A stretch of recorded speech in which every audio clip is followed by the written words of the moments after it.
Hello, hello. Yesterday I mentioned day seven. Seven is the number of perfection. And I didn't even know how prophetic that was going to be because I have something so perfect, so cool to reveal to you. A friend of mine is incredibly crafty, very loving, and loves the Thought Garden book.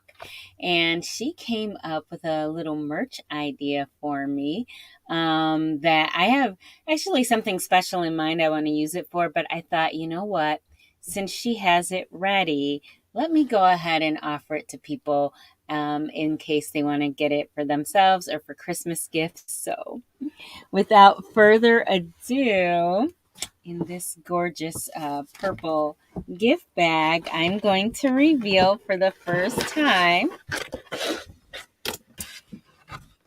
We call it Bloomin' Thoughts.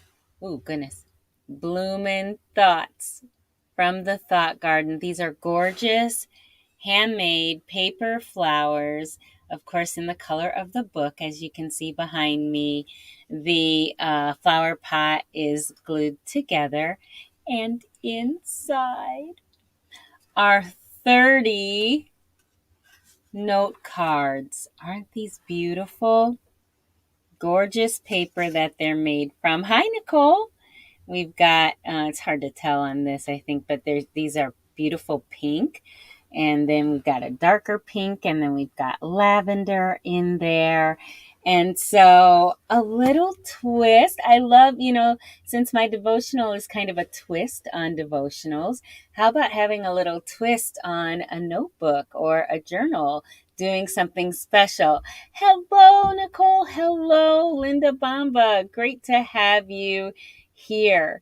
So before I get into day seven of the Thought Garden devotional, I wanted to debut and reveal to you this gorgeous homemade product that my friend came up with. We are making this available for the next couple of weeks only, so that we would have time to get it to you for Christmas. And I'm just going to make it kind of a little special thing right now because I am planning on offering it with something else later, but I got to get it to you now. So, right, you cannot kill. You cannot kill what's in here if you have a brown thumb like me.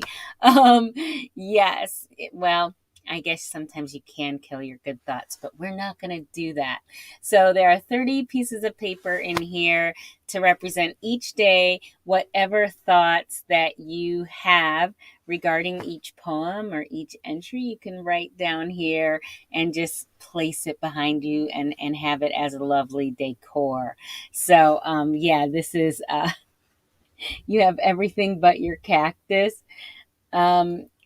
Basically the one plant I have in my home does not appear to need water. I don't know what kind of plant it is, but I haven't killed it and I really don't water it. So it must be in the cactus family.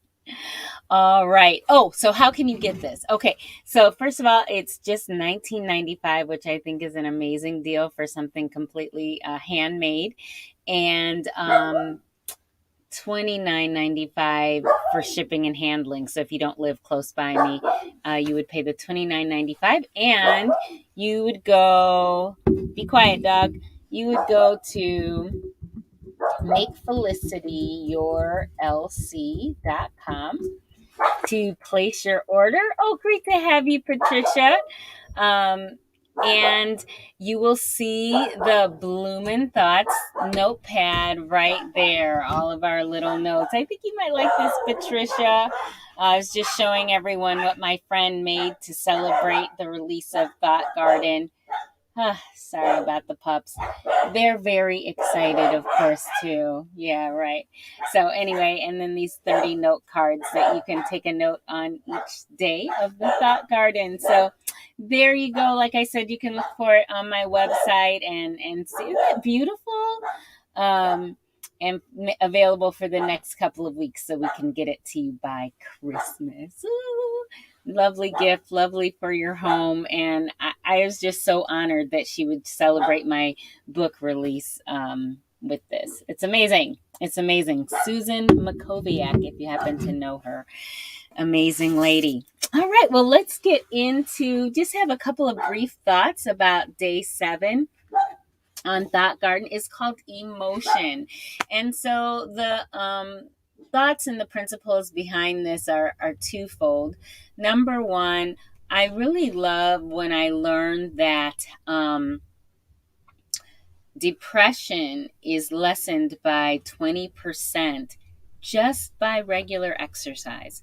So when you avail yourself to exercise 2, 3 times a week, it can lower your depression symptoms. So, this isn't completely about depression, but it talks about negative emotions here.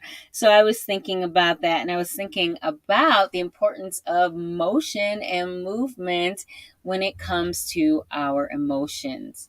And another thing that this poem is based on is just my journey with emotional states. So basically, this is something that Kelly Copeland talks about very well. I love how I learned the Word of God. I learned the Word of God in what's called the Word of Faith movement. And I stand by so much of what I learned is wonderful. And everything that has strong points has weak points. And something that I think Kelly Copeland has spoken of well and put in a good way, and I kind of fell victim to, is that when you learn how to speak a good faith language and you speak good things over yourself, sometimes if you are prone to it, you can get into denial. And so by recognizing that, and when God taught me that I was doing that, I learned how to have a better relationship with my entire range of emotions. So not just to be okay when I'm having high emotions, but to also really know what to do when I'm not, as happy or not feeling as well, having these negative emotions like I talk about in here. So just learning to fully accept myself, understand that the full range of emotions are important. We see them embodied in the book of Psalm. They were honest about their emotions and they brought them all to God. They didn't hide them because they knew that, that's not how you're supposed to feel. Knowing you're not supposed to feel a certain way doesn't help you not feel it. And so how do we actually, come to terms with our emotions? First, we have to accept them.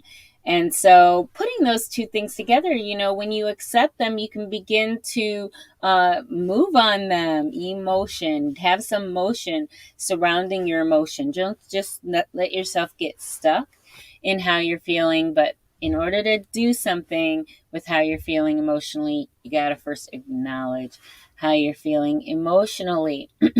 So if you weren't here at the beginning of the broadcast, maybe how you could use your Bloomin' Notes, Bloomin' Thoughts, how you could use your Bloomin' Thoughts on day 7. It would be to write down, how am I feeling today? Write down, how am I feeling today? And what might I like to do about that? And if you don't know what to do about it, the next thing you'd want to do is pray. And then God will let you know what to do about it. So again, there are 30 of these: pale pink, hot pink, and lavender. Only available here for a couple of weeks now. You can see it pictured a little bit better on makefelicityyourlc.com. So, and you know what? If that didn't, I'm gonna go check and see if that came up on Facebook. It's came up on YouTube, but I think me typing that didn't come up. So, you can purchase them there. With these gorgeous hand cut flowers made by Susan Makoviak. Each one will be hand made, and we're just so excited. I'm so thrilled that people are really celebrating what God gave me with Thought Garden, and I am just so thankful to get that out in the world. A number of people, speaking of this day 7, a number of people have given it to people going through a really hard time this holiday season. And so, I didn't really think of it for that, but even someone who works in the mental health field says that she feels it's wonderful journal for, devotional for people in recovery or people dealing with a hard time. You have a lot of people, that deal with some mourning and stuff this time of year. So, again, that, wasn't on my thoughts or on my mind, but it was certainly on God's. The best way that we can cultivate the garden of our mind, our thought garden, is to fill it with God's thoughts. So, thank you guys for joining me today. Thank you for supporting Thought Garden. Thank you for taking a look at the Bloomin' Thoughts. I hope you'll take a look at it at my website and be blessed.